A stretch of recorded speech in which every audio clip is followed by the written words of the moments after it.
Time to go live. And hey, it is Dr. Sabrina live. And I am live with you tonight. It is almost time for my 9 p.m. 9 p.m. Dr. Sabrina live. And so I am waiting on my guests. But while I'm waiting on my guests, I want to talk to you because tonight we're going to focus on uh, facts and information about teens and domestic violence. Yes, teens and domestic violence. And so sometimes we don't think that teens have that problem. Teens are not dealing with some of the things that we feel like as adults are just adult issues. Mm-mm. Not just adult issues. Oh, no, no, no. And if you have a comment, if you have a question, please put it in the chat. Please share, so that people can come on and get this information tonight. This month, October, is Domestic Violence Awareness Month. And so I wanted to, every Wednesday night, 9 p.m., going to come on, spend about an hour, talk about some aspect of domestic violence. Last Wednesday, we talked about men. Men get abused too. Yes, they do. And I had an amazing guest, Linda Gardner. Linda Gardner has an organization called Jerry's World. Jerry was her brother, and her brother was in a domestic violence situation, and they did not know it. And he is no longer here with us. And so she really wanted to shine a light on that particular segment and issue within the domestic violence world. And then also, she talks to men. She has created an assessment that's specifically for men because what she found was is that many of the men who would go and ask for help and they would start to try and talk to them and get information out of them, all the assessments were geared to women. So they felt like it wasn't geared to them. So she created an assessment tool specifically for men. And she's found out some tremendous information. She told us several stories about different men. And a lot of the music that we listen to and that we just pop our fingers to and that we groove into are really men talking about their situations of abuse. And so she pointed out several of those songs that I must be real honest, before talking to her, I never even thought about it. Never even thought that that was the possibility of someone coming on and the man is the one who is abused. And then as I was doing some research preparing for last week, found out that in the NFL there is a huge problem with NFL players being abused by their women or their wives. One, because they know that they're not going to hit them back. One, they're so much bigger. Two, they don't want to jeopardize their contracts, what they are making their money on. And women who are abusive seek and look in those areas for those things. So, hey, Miss Davis, long time no see you either, girl. How you doing? Hey, Michelle Stokes, with that fine hair you got. Are my locks popping? Thank you. Thank you that they popped, and thank you, thank you, thank you. So I want to, and we're talking about teens and domestic violence tonight. Thank you for my hearts. Like and share, like and share, like and share. So even before I go on talking and talking and talking, because you know I can talk all night. I can just talk. I can. But I have an incredible guest. I have an incredible guest who is an employee, works with girls, and she works at a phenomenal organization, one of the best ran nonprofits, I believe, Alternatives for Girls. And they're doing some amazing work. And her name is Audrey Watkins. So I'm going to bring Miss Watkins on, and we're just going to get it on and popping. Hey, my sister. Hey, Dr. Sabrina, how's it going? Oh my goodness. I am so excited about having you on tonight. You are only my second guest. Oh, wow. Oh my God. I'm honored. I'm honored. Oh my God. My second guest. And It's probably so about the only way I could catch up with you and spend 5 minutes with you anyway. So you gonna have more than 5 minutes with me tonight. But I'm just, I'm taking a back seat. This is your area. This is where you reside. This is where you work with girls every day. You know, you're working with these girls every day. And so a lot of times I think as adults, we don't necessarily think that young people are going through the things that they're going through. This So is true. We don't consider. Oftentimes we're so busy in our own lives and dealing with our own traumas that we don't stop to think about the trauma that our young people are facing, especially during this pandemic. so have you seen, okay, so let me start here. Let's just start with you, get your background, what you do at Alternatives for Girls. So tell us about you first. I am have a lot of lived experience in this area, but currently I am the Crisis Resource Center manager at Alternatives for Girls, and we provide resources. It's on three levels: we prevention, we shelter, and then we outreach and education, which is what we're doing here tonight, is educating the community about um, what to look for with regard to domestic violence involving our young people. So we also offer services, street outreach, where we go out into the community a couple of times a week, and we meet the ladies on the street, whether they are current sex workers, whether they're experiencing homelessness, sexual assault, domestic violence. We take harm reduction materials out into the community, meet them on the street, and give them those resources on the street. And then we tell them about the good things that are going on back at Alternatives for Girls. We have some programming which starts with our prevention department. At our prevention department, we provide resources for young ladies 8 to 19 years old. It's, Hold on, hold on. and Stop right there. Did you say 8? yes. And it's interesting that you say 8 years old because oftentimes we think of if girls in trouble, if they out there on the streets, then they teens. Hmm. But now you're talking about 8 year olds. Well, we can provide resources for young ladies that are as young as 8 year old, but the 8 year olds that we do provide services for in the prevention department is in an effort to keep them from going down the road and becoming involved in at-risk behavior. Okay. So that's our prevention department. Then we shelter young ladies age 15 to 22 who are involved in whatever, maybe it's an eviction, maybe it's domestic violence, could be some human trafficking, whatever the issue is, can't get along with mom, boyfriend kicked them out, whatever the case may be. We shelter the youth with the agenda of reunification with the family. And if that can't happen, we have a tremendous transition into an independent living program where they can stay for up to 2 years at Alternatives for Girls while they explore what their next moves are going to be. We assist them with housing, and we help them to find jobs and educational opportunities, to suit their individual needs. So And then there's Go ahead. I'm sorry. Go ahead. No, Then do there's outreach. the Go ahead, outreach.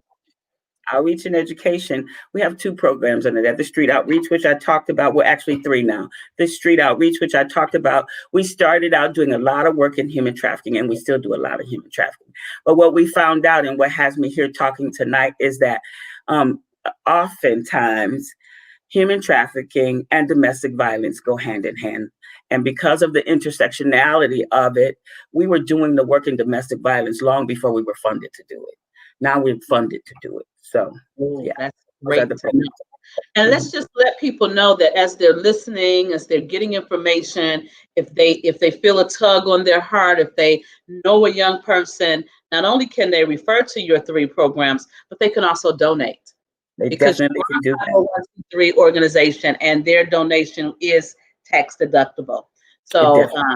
I just want people to know that. Yes, we are absolutely going to shine a light on the topic, but sometimes shining a light on the topic means we also need to put some money Absolutely. toward the services that you're providing. So let's just dive right in. Let's talk about this whole thing about domestic violence among teens.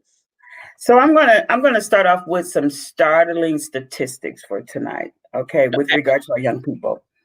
Let's start out by letting the audience know that 1.5 million high school boys and girls in the United States admit to being intentionally hit or physically harmed within a relationship, within an intimate partner or romantic relationship. Now, One, 1.5 million of our youth, that's and the those one are the only one that's talking. and those are the ones that's talking. That's what I was gonna say. Those are the ones that's giving up the information. So many more. I would almost say probably double that. Ain't saying nothing. Not saying a word. In the number. So even though that number is startling, I guarantee you the number is larger. It's higher. It's definitely higher. So when you talk about they are reporting that they've been in a relationship or they're in a relationship where they've been hit. And we know that domestic violence is more and bigger than just hitting. It is. It can be emotional. It can be calling them out their name. And so this is a whole thing. Let me put a little, just put a little note right here. Is that calling out the name thing for me as a young person was always an issue. It's an issue for me now. If you're not calling me honey, baby, or sugar, then I don't want to be bothered. But now with some of the rap songs, with some of the music, it ain't nothing for somebody to call another person a B and you my B or you my N or you know, and that's just how they navigate. But then do they know the difference? Do you talk about that with them? That if there is a difference, how to tell the difference, if someone is playing and joking, or if somebody is really starting to. So what we try to get across to the young ladies is, that's not a joking matter. You first have to respect yourself enough to know that you deserve better than to be called out of your name, whether or not it is, they think they're joking because, there's a such thing as seriously joking, and again, it desensitizes our young women into believing, because we mimic what we see. The relationships that they see, that's what they mimic. The music that they hear, that's what they take as normal behavior. And so when we address them about domestic violence, we talk about the behavior and the abnormality of that behavior, because if we attack the partner, then their dukes go up. So we have to be careful when we start to talk to our young people about domestic violence, that we're not talking at them, we're not accusing them, we're not preaching to them, we're having a calm conversation, and we are addressing the behavior, the unhealthy behavior that the other person is exhibiting. So now let me ask this question, because last week when we were talking about males being, in abusive situations, one of the things that came out is music, and how music can exacerbate. Music can, sometimes people hide what their real stories are in the music. So do you find yourself talking about music and songs and lyrics? And I know one of the most popular ones right now is the WAP song. Have y'all talked about the WAP? We do engage our young women with information about hip hop music. We went on an outing, took them out on an outing, and two of the young women had to ride with two of us, old timers. And the music that they were trying to listen to in the vehicle was, alarming to me. So I challenged them to tell me one song that they knew that didn't use a cuss word or a derogatory term, and neither of them could do it. Wow. And one of them had that reaction right there for herself. She was like, wow. This is what that is so powerful, though, because I always say you don't know when you don't know. That's right. And so that's why it's so important to ask good questions. That's why I like your whole terminology when you say you work with them, not talking at them, not belittling them, not saying that, oh, I'm the adult and I know everything. We're engaging in conversation. And in engagement, I ask good questions. I just ask good questions. And so when you ask the question, could you name me 2 songs that you know? Don't have no cussing and don't have no derogatory towards women. And they were like, wow, I don't. Because no one's ever asked. That's right. No one's ever challenged them. That same young lady who asked that question is in her first year of college this year. Right. exhibiting all kinds of at-risk behavior at that time. When she had that aha moment where she could see that she deserved better, that there was more, first of all, because that's the thing. You don't know better if you don't see better, Yeah. if no one engages you. Some of them have never been outside of their, circumstances, outside of an 8-block radius, where they live. They don't know what it is to visit another state. They don't know what it is to actually, read. These are at-risk youth, right? And women who have been rescued or had the courage to leave a human trafficking situation or domestic violence situation or sexual assault survivor. These are these kind of women that we now have to rewire their thinking, so that they understand that they are enough, that they can do better. So when I talked at the top of the program about having lived experience, on this November 2nd, I will be celebrating 20 years of sobriety.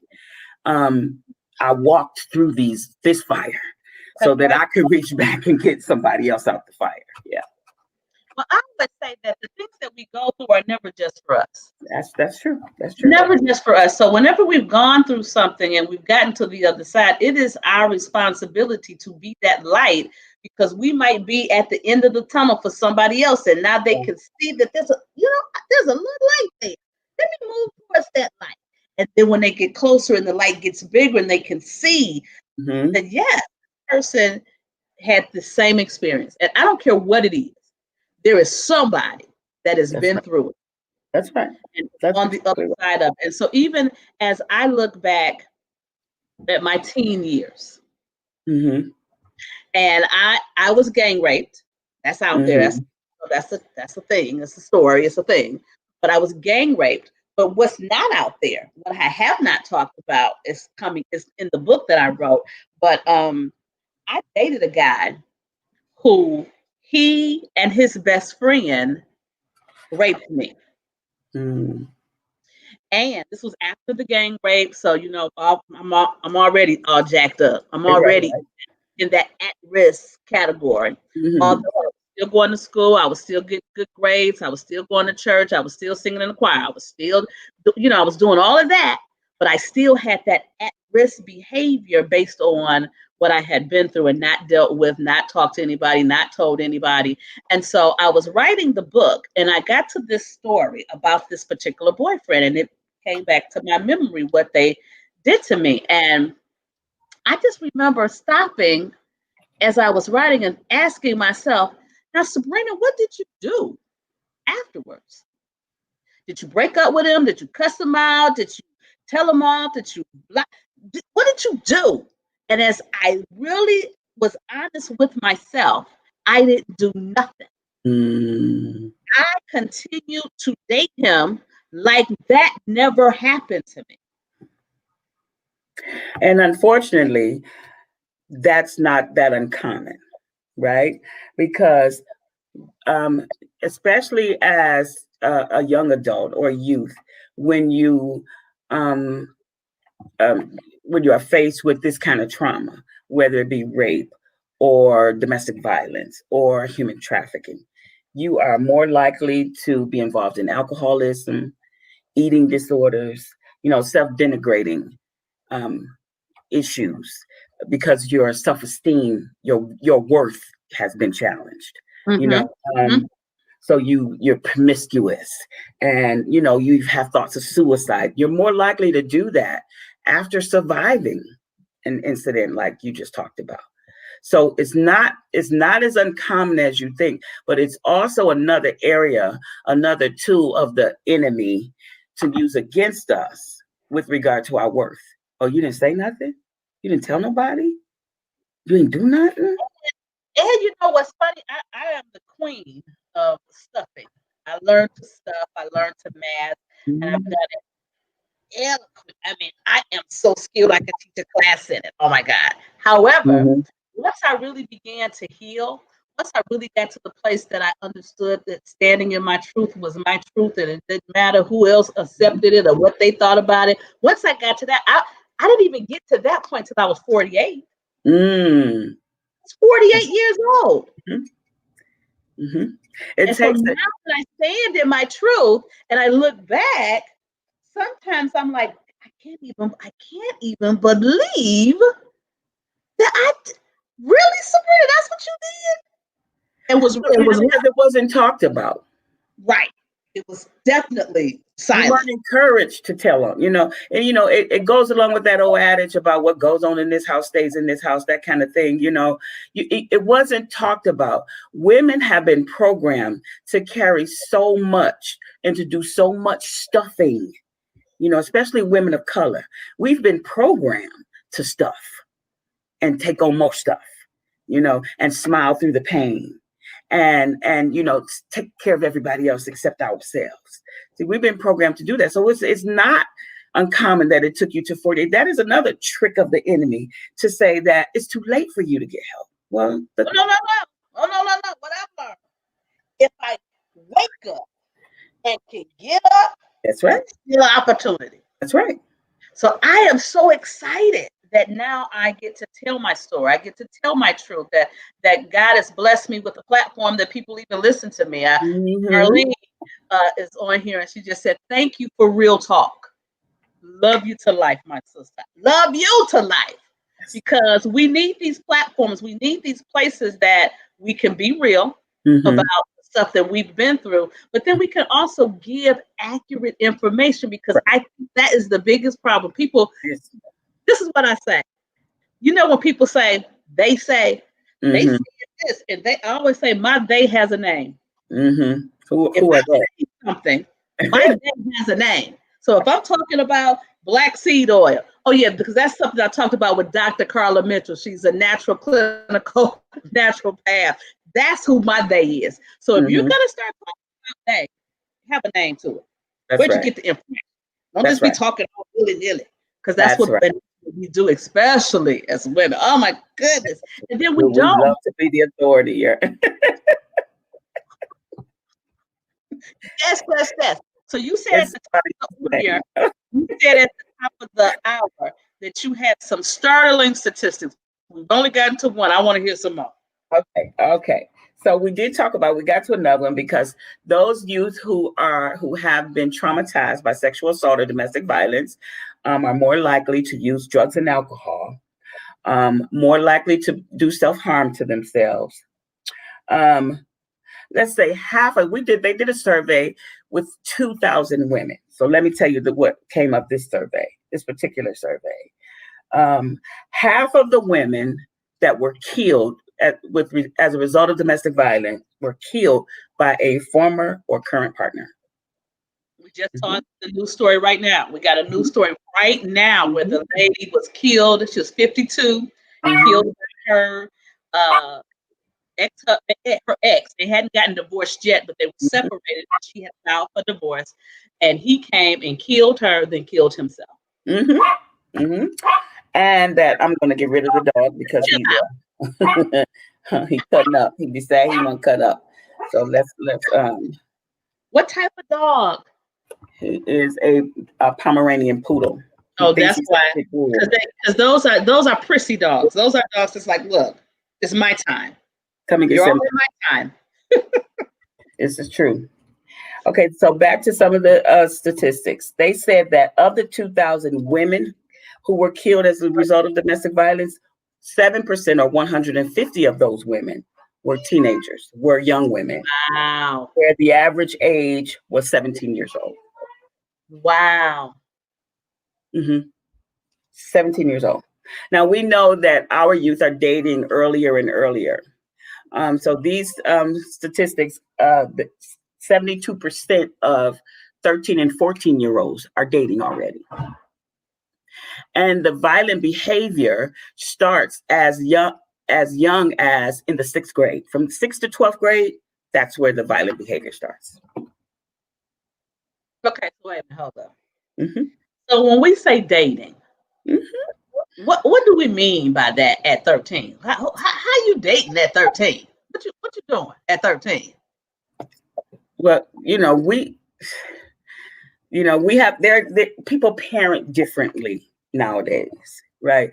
They're more apt to try to be their child's friend than they are the parent. right? And oftentimes they parent out of guilt, right? So I got to work these 2 jobs, or I got to work and go to school, and I never hardly see my kids. So let me buy them this, and let them go there, and let me have their way in this area. And one of the areas in which they have begun to have their way is in allowing them to date at an earlier age. Wow. Mm-hmm.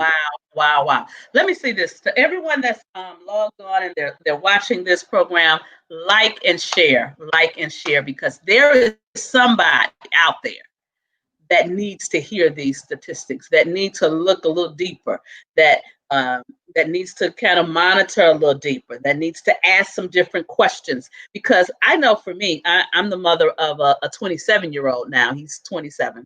And when he was about 9, my girlfriend said, "Girl, your little boy, he's so handsome. I'm sure the girls all on him." I said, "He ain't thinking about no girls." And so it just nagged at me. And so I finally asked him one day. He's in the car and we're driving, and I says, "Marcel, have you ever kissed a girl?" And he said no, but he started laughing. And I said, "Well, what's so funny?" He says, "You didn't ask me if a girl kissed me." Well, I said, "Well, okay, it's a girl kiss you." Yeah. Like, of course, a girl has kissed me. And I said, "Well, where did this happen?" Lord, right? Right. Where did this happen? At my dad's job. Okay, you can't go to your dad's job, because his dad worked at a school at the time. But I could not believe it. And it just never, because sometimes when we're so involved in the mothering role, mm-hmm. making sure the homework is done, we're making sure they're to their tutor, that we're making sure of all of that, but not even really addressing the connections that they're beginning to make mm-hmm. in the world of who they like and who they don't like, or who likes them. And yeah. And it is at that point where they begin to pull away from us anyway. 13, 14 years old, they start to, as my granny used to say, smell themselves. My son, I promise you, he turned into a totally different person. I remember going, "Whose child are you? I raised you, and I don't know you." Mm-hmm. But yeah, I definitely see that as just a regular part of their developmental stages, that once they get to that puberty stage and they start to feel themselves, they're trying to, put on some cologne and all that. They don't want you, like, he don't want you hugging on him. Or, he don't even want me dropping him off at school, dropping me off around the corner. I'll walk with my friends, that kind of thing. So it is unfortunate also that is a prime time for them to be groomed by the abuser, because they get really secretive at that point as well. They get really secretive, and they don't know a lot about love, but they think they do. Oh my God! Yes, of course they do, because they listening to Jay-Z. They listening to Jay-Z, and they listening to Cardi B, and they listening, to all these different people. I just can't with the Cardi B song. I just cannot. Cardi B song. Quick story, I try to be up on everything just so that I can relate to the young people that I work with. Days of prayer and fasting and just intentionally calling on God and thinking of other songs to get in my head, to get that song out of my head. Let me tell you what happened with me. I went to a party. A girlfriend of mine had a birthday party, and it was, in the hood. So I put my hood gear on, and I went to the hood. It went to the mall for my girlfriend's party. And I'm sitting there, and they started to play the song. I had never heard the song. So I'm listening to the song, and as I'm listening to the song, and I'm here, and then I texted my son, and I says, "I feel so dirty right now. Right. I feel like I am in a porn, like some porn is getting ready to happen around me somewhere." And number 3, I feel like on Sunday I gotta go get saved all over again. Right, that's right. I gotta go to the altar. I'm trying to look just for listening to the song. Exactly. And so this is what they're listening to on a regular basis. Again, they're becoming desensitized to real relationships. And what's wrong? Because now all you hear about is Cardi B and her husband fighting all the time. You know, so if I got to fight my boo, that's because he That's lives. how I know he's my boo. Because he's fighting me. Somebody said, what is the song? Okay. It's by Cardi B and it's called The WAP. W-A-P. And I'm going to tell you what the W-A and the P stands for. Wet ass pussy. That's what the WAP stands for. And she's starting to talk about in the song all the things that she gets because she's got a WAP. And all that she don't do. And all that she don't have to do because she's got a WAP. And then how she take care of her man and how she pleasure him, and that she want him to, with his member, to touch the little thingly thing in the back of her throat. I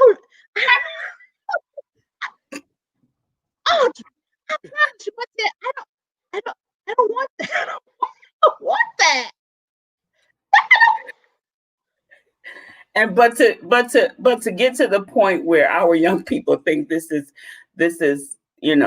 normal behavior. That is the map for a healthy, good relationship. Mm-hmm. Exactly. That's what they begin to believe. So now it becomes hard because the batterer will isolate them away from their family, and then they will blackmail. These are some of the signs that parents need to look for, because they will emotionally, and the young people look for these signs in a relationship, and early in your relationship, isolating you away from your friends and family. Some emotional blackmail, whether you decided to have sex with them for the first time or not. Now I'm gonna tell your parents if you don't go along with what I'm asking you to do. If you tell your parents that I hit you, I'm gonna tell your parents that we were having sex.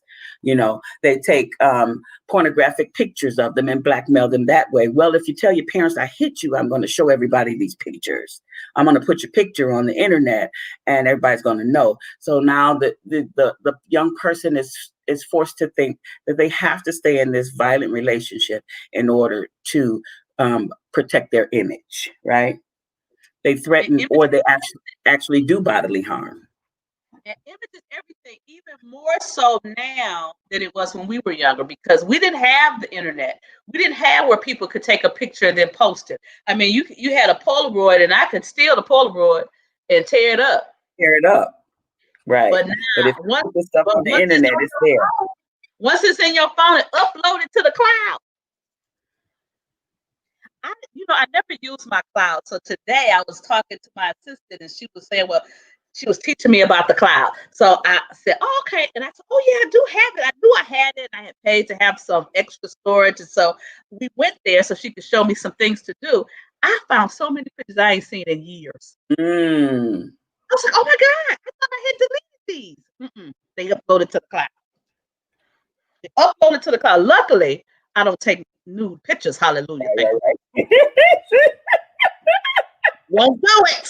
You will not have a picture of Dr. Sabrina out there. No. But and this is the thing, is that you hear it among young people, but I know 60-year-olds that are doing the same thing. Exact same thing. They're doing the exact same thing because now this is a new medium. They're using it. They're doing, I know men that immediately, as soon as they think they like you, they're going to show you a picture of their member. And I done seen numbers before. I don't really need to see yours. Okay. If that's all you show me, yeah. I just feel like we need to have discussions, classes on what it means to be a lady and what it means to be a gentleman. Absolutely. Because I think that even as grown old folk, I'm 54. I'll be double nickels on my next birthday. Goodness. However, I know that there are men who are in my age bracket who are single and they talk and act like they're 17. Yeah. So, yeah, you are exactly right. I'm not supposed to say, yep. But yes, you are. Right. In that area, cannot carry on an intelligent conversation for 5 minutes. And will say it, just say craziness. And I go, that's not how a gentleman approaches a lady. You don't show me a picture of your member. I don't even know your whole name, sir. Right. Right. Or if it's no, shut up. I'm not going there with you.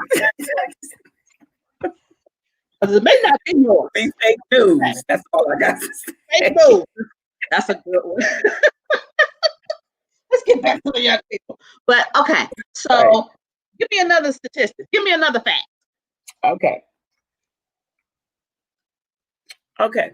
50% of those 2,000 people that were surveyed admitted that they had at least thought, if not attempted, suicide.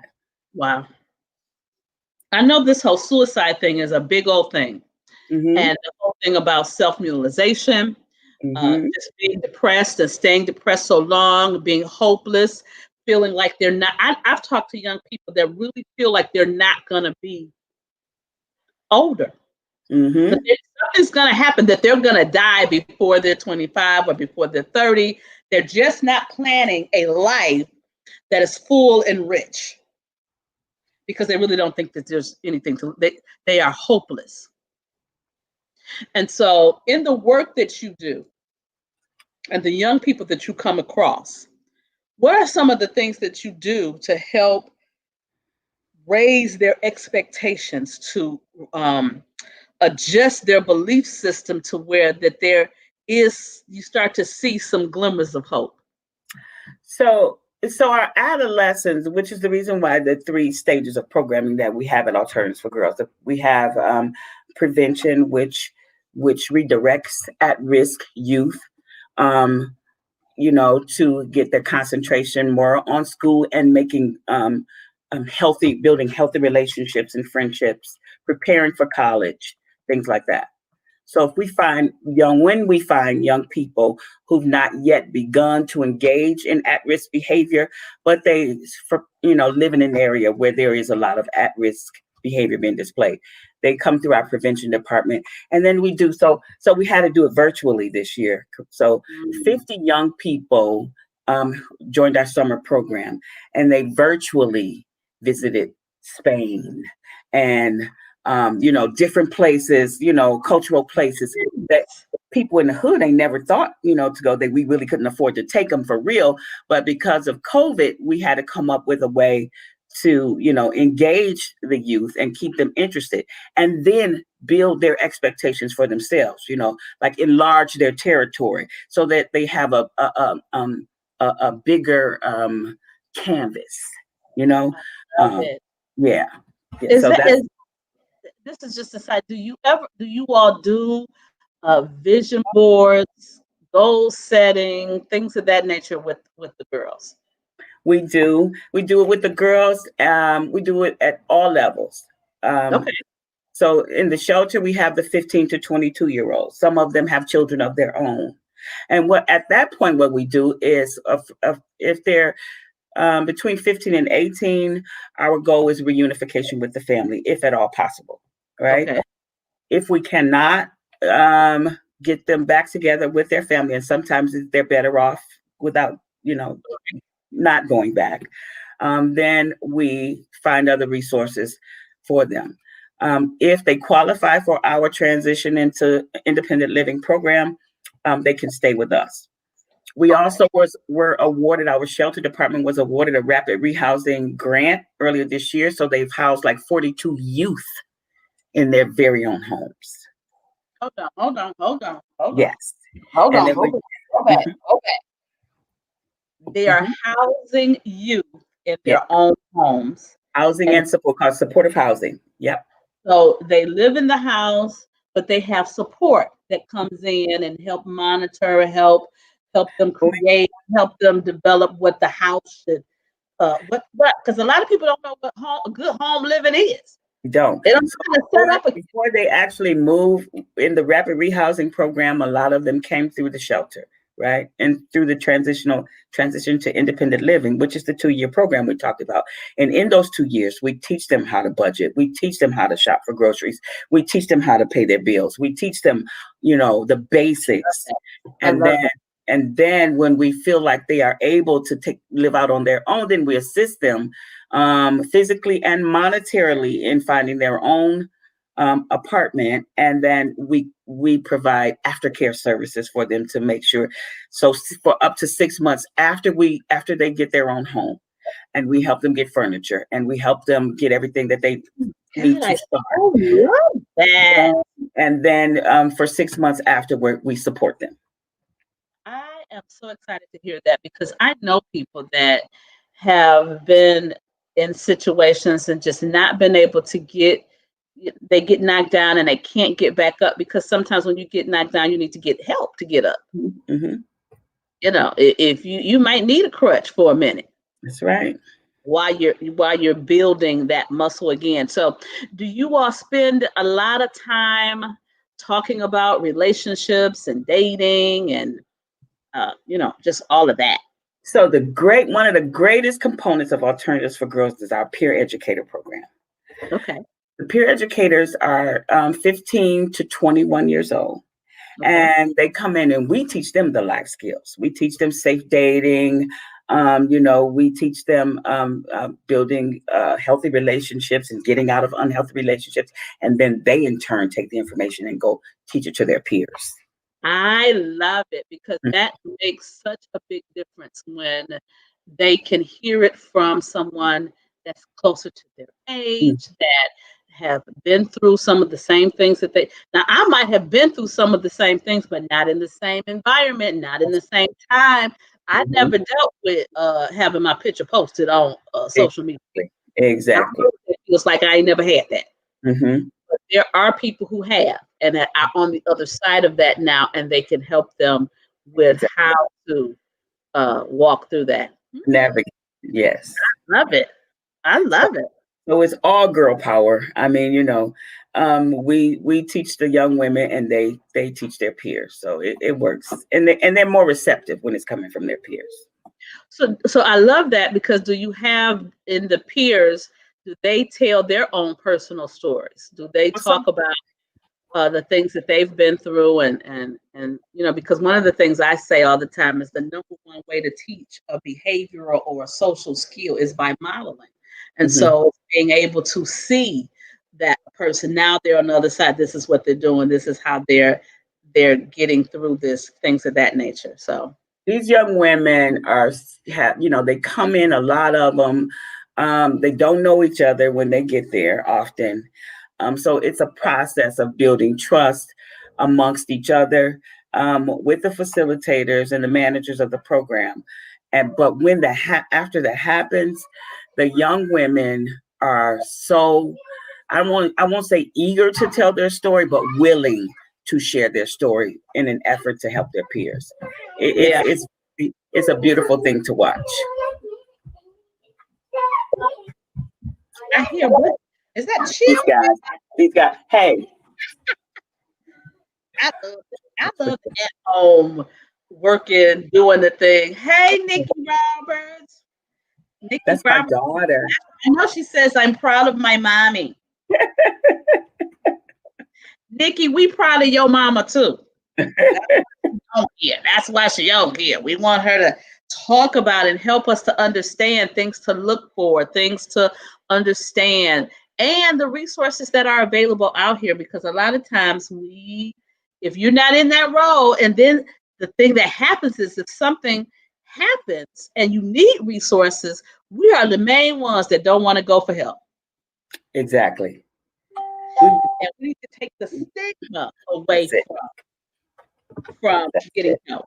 It's okay to get help. And I always say this, everybody needs somebody. If you're a preacher, you're going to need a preacher. That's right. You need a coach. That's if right. you're a parent, you need somebody to parent you. That's right. Counselor need a counselor. Therapists need a therapist. Everybody needs it. A teacher needs to be taught. Okay. That's right. No matter where we find ourselves, need help. We came here not to be independent. We came here to be interdependent. That's right. We need each other. So I could not do this show by myself. I just Hmm. couldn't, because I'm not in every space. I Right. need people who are experts in that space to come on and give us information and give us their lens, because that's not my lens. But I do have Hmm. a platform, and so I'm gonna continue to present on the platform. But I can't do this by myself. I need people. Like, And we need you. We need you because this is how the good information gets out there. You know, they tune in. When I tune in to Dr. Sabrina, I know I'm finna hear some real stuff.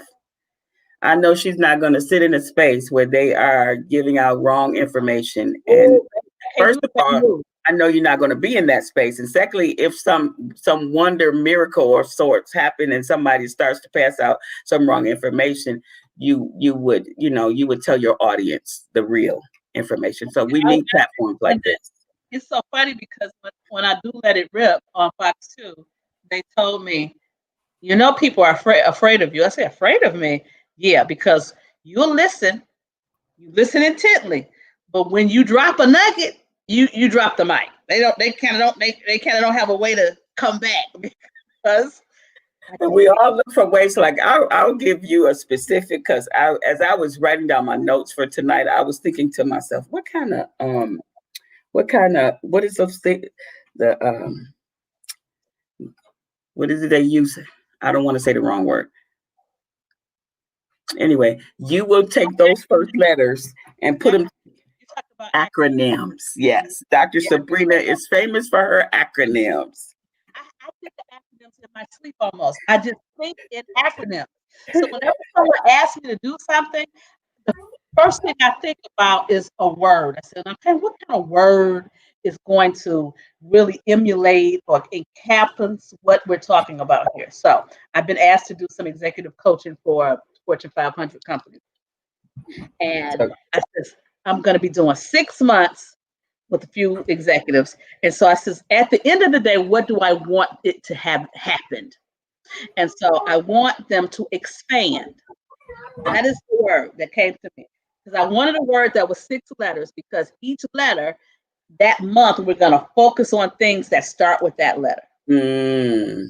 Expand, the X, the P, the A, the N, and the D. So that's how I think it. So that's how I'm creating it. I I have gotten some real aha moments through your acronyms. So Oh, I'm so glad. And it's just all God, really. It's just all God, and that's how He flows through me. And so it's funny because sometimes, and I'm sure we could talk to young people about this because it's just real life stuff. Sometimes somebody, depending on who the somebody is, could say something derogatory or negative about what you do and how you do and how you show up, and then it causes you to then doubt it. It mhm. causes you to say, well, maybe I shouldn't do that. Maybe that's overkill. Maybe, but no. But no, can't nobody do me but me. This is true. And I I was like trying it, I was like, that takes too much time. You know, and then I be done forgot when I get ready to say it. So anyway, let me just give out this information and let Dr. Sabrina ride her own lane. that is so funny. I love that we are able to give actual facts. I love giving the statistics. I love talking about where people have been or where they are, and then the steps to get them to where they can be. Because I always say, I want our young people, all of us, I want all people to dream in color. I want Hmm. you to dream to where you feel it, you smell it, you taste it, you hear it. Hmm. You need to use all five of your senses when you begin to dream. And a lot of young people don't dream. They don't. And older people too. When I was doing the radio, I remember a guy used to call into the show every night and talk about how I don't want a woman who does this, and I don't like women who do this, and I don't want a woman who does this. And I said, well, what kind of woman do you want? Because if you spend time thinking about all the negativity, all the things that have Hmm. happened to you, all the things you don't want, those are the things you're still going to gravitate to because That's that's what right. you're concentrating That's what's on. in your mind. That's right. You need to change your mind. What do Hmm. you want? What would a good, healthy relationship feel like? that is one of the biggest lessons that we have to teach the young women. And we give them some things to look for. And I wanna share these things with you. And just in case somebody's listening or someone views this at a later date, I want you to know these things. If the partner that you are with is excessively jealous or insecure, if they going through your phone. Hold on. You need to define insecure. Define insecure. Yes. Where you going? Where you been? What you doing? How long you been there? You know, this kind of thing. That's not what you had on when you left. Why you got a different lipstick on? You know, yeah, that's a bit much. It's a bit much, and it is a huge red flag. It sounds a lot like flattery in the beginning, and that's how we get caught up, because we think it's cute. We think it's cute because he paying attention. He must love me. You know, he don't want me to be away from him that long. He must really love me. He really loves me. You know? You need to be able to have your own space. You need to be able to hang out with your girlfriends. You need to be able to go shopping with your mama. You need to be able to do things outside of your relationship. And if you have a person, I agree with you, because I don't do insecure. I cannot. Cannot do. No. That's a huge red flag for domestic violence, though. And another thing I think that's a big red flag is when they start comparing you to the last person. Mm-hmm. And they will tell you, well, that they didn't work because all the stuff that they don't like, all the little insecurities, one of the big flags. Measure up. Yes, you started to measure up just like that. You started to remind me of her. Oh, it's all your fault. Everything is your fault. That's a big red flag. Nothing. Yeah. They take responsibility for nothing. Everything. I wouldn't have hit you if you hadn't made me so mad. What kind of foolishness? I'm not gonna say nothing. I don't want to say nothing because he might get mad. Okay, right. He could be mad, but he did not hit me. And this is what I say. I used to work at a domestic violence shelter many years ago. Many years ago.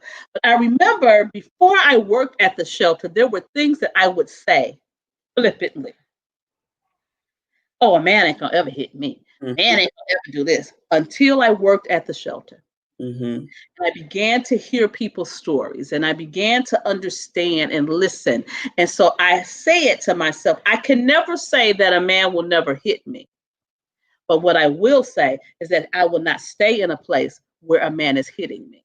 Mm-hmm. I'm not going to stay there. So if you hit me once, we done. I'm done. Done. And in a perfect world, that is how women who know their worth would react to a domestic violence situation. Right. But again, if you don't know, and these are young women, so we got some older women who don't get this domestic violence thing right? Right. But we're talking about about young women now, teenagers, adolescents, who don't have a good view of what a healthy relationship looks like. This is probably the first person that's really paid them any attention, right? And even though it's excessive, they think it's love. And the other thing, because remember I talked about modeling, if their model that's what was done and I saw, then that's my only frame of reference of what a relationship looks like. And when we talk to them, though, we encourage them to look at the behavior. We don't try to point because you can depend on the fact that they are going to make excuses and defend their batterer in the beginning. Mm-hmm. And some to the very end. But in the very beginning, we're talking about youth, and we're talking oftentimes about young women who this is, if not their first, one of their first relationships, and they've gotten involved with a batterer, and the person, the type of human being that would use violence, physical, emotional, sexual, financial, because there are a lot of ways to abuse, right? Mhm. That would actually do this on a regular, but they're not going to stay in a relationship that they can't control. So that when they move on to the next person, they're looking for the next weakest link, and they're looking for that person. They're looking for Yeah. that person whose self-esteem is low, and who they can convince that they're the best thing since sliced bread. And when you have that kind of control over, because the heart wants what the heart wants. When you've convinced me that you love me by showing the signs that the culture says mean you love me, you got me. I'm not gonna tell mama you hit me. Definitely ain't gonna tell my daddy. My brothers ain't gonna never find out. If there's a dad in the picture. If there's a dad, if there's a brother, but even with that, I know that there are some spaces and places where women have been encouraged to stay Oh, by absolutely. other women. Girl, you shouldn't have did that. Mm-hmm. And what you do to get him Exactly. upset. You know he working all day. You know he tired. You know you need to have the kids washed and clean. And so you have a network that is supporting the maladaptive behaviors. Absolutely. So we Absolutely. have to be mindful of all those things when we're talking with our young people. And so as we almost down to the hour, this hour went by so fast. Yeah, it But did. one of the things I think that you want to tell people is, one, what are you talking about? What are some of the signs that to look for in your teen? Because Mhm. everybody who is going through this ain't quote unquote out on the streets It's or true. in a, they may That be was going to church every day, like going to church every Sunday, singing in the choir, on the usher board, doing all of that. They And may be the CEO, the COO. They may be, they are women who we would the least we would think would be least likely to stay in an abusive relationship. Right. Now, when we talk about, let's just call it, in the church, we are encouraged to work on our marriages, stay in our marriage. Okay. So I know that you was going all the way around the block and down the street and around the corner. But one of the things that I've learned from the leaders that I have had is that if you are, in danger of being physically hurt, get out of there. If you want to work it out from across the street or, somewhere. Don't stay nowhere where somebody is physically abusing you. It is your decision as an adult. financially, Mhm. emotionally, all of that. And so I say this. Whew, this is just so good because you have young women, young teens who, like I say, are not in that out on the street, but they're still being abused and they're still shameful about telling because they feel like this person is he's over the choir, he's all of that. Let me tell you something. You don't deserve to be mistreated. The You word do not. says that You do God not. wants above all things That's right. to prosper And and being good be enough. in good health as your Even as soul. your soul prosper. That's Your right. soul can't prosper when you're miserable. That's true. You can't prosper when you are fearful because there's only two emotions, love and fear. Mm. All positive emotions lead back to love. All negative emotions lead back to fear. And when Mhm. you're fear based, negativity is going to keep coming at Right. you. It's going to get your energy down, going to get the spirit around you down. And so the word tells us perfect love cast out. Cast out fear. So you have the ability. And so I want the women to know this. Perfect love does not mean the perfect love that you have with the man. The perfect love first starts with your love relationship that you have with your higher power. Right. Secondly, and most importantly, the love you have for yourself. That's right. And so when you're loving yourself, you teach people how to treat you. That's right. I love myself. I love myself. I just, I can't. I can't. I can't. I want to talk right quickly, though, Dr. Sabrina, about how you approach your youth. If Yes, you suspect that your youth is involved in an abusive relationship, that's good. when you talk to them, start the conversation off calm. Okay. Their life is in chaos already. Right. You need to be calm. You need to not come at them in an accusatory way. Just start a calm conversation with them about what you witnessed. You know, be supportive to your youth. Listen to them without forcing the conversation. Don't ask a lot of questions. Give them the opportunity to say to you, if you've opened that door and they're willing to talk to you, let them talk. Let them talk till they get tired of talking, right? And then when you do talk about the relationship, focus on the unhealthy behavior that's being exhibited, not on JoJo. Because if you attack JoJo, then Marianne gonna put up her dukes and it's gonna be on, because Don't go she is left. going to defend, and you're gonna push them further into that relationship. You're gonna push them further away. So talk about the unhealthy behavior that you see, not about JoJo exhibiting the behavior. Okay. And then don't blame your young people. Don't blame them for being in this situation.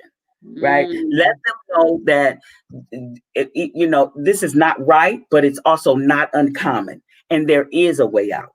Let mhm. them know that you love them and support them through this entire thing. And talk. This is one of those instances, and my daughter is on here. I don't believe in being my kid's friend. I'm mom. And you're gonna be angry at mom sometimes because you don't want to hear the information that mom has to give you. But we're gonna be as honest with them as we possibly can. But again, we're gonna talk about the behavior and not the person. And then okay, it's not normal, and it's not their fault. We have to make sure we get that across to our young people. This is not That what they didn't do even anything. though Yeah. even though you hearing about the WAP, and you hearing Diddy talk about what he do to women, and Jay-Z talk, you hearing all these things that you think is culturally correct, that doesn't make a good relationship. And if you are not modeling a good relationship before your child, then you send them somewhere to talk to somebody professional about what they're going through, because young people do not like hypocrites. They Woo! they do not like that. That old adage, well, us, mom, our parents told us, do as I say, not as I do. Right? See, these young folk, they're not trying to hear that. Especially if you live in foul, they're not trying to hear you tell them not how to not live foul, even if Exactly. it's not in the same area. You know what I mean? Exactly. I Okay. just think this about lying. If you lie, the spirit of lying is on you. So you're going to attract lying. You may not be. So I have women say this all the time. I don't lie to my man, so why is he lying? Because I don't lie to him, but you lie over here. Right, The right, right, right, spirit of right, right. lying is lying. If you want to be honest, then just be honest. And when you're honest, then the spirit of honesty gravitates to you. But I always say this: check yourself first. If you're looking at your life and you don't like the relationships, how you're being talked to, things of that nature, check how you're feeling about yourself. Because if Mm-hmm. you don't have good feelings about yourself, something's going to come up in your mirror to show you that True, ugliness that you feel about you. So true. Yamla says it all the time. You got to do the work. Gotta do the work. You got to do the work on yourself. You got to do the work on loving yourself. You got to do the work on doing self care. Self care does not mean just get your nails done, just get a massage, Right. just get a facial. Those things are necessary. Mm-hmm. However, a big part of self care is never saying anything negative about yourself. This is true. This is Don't say true. nothing negative. Just I love me. You don't love you. What's wrong with you? What's wrong with you? Right. One of the other things that I want to make important is that if your child is in harm's way and in danger of being physically assaulted, get your child out. Contact the authorities.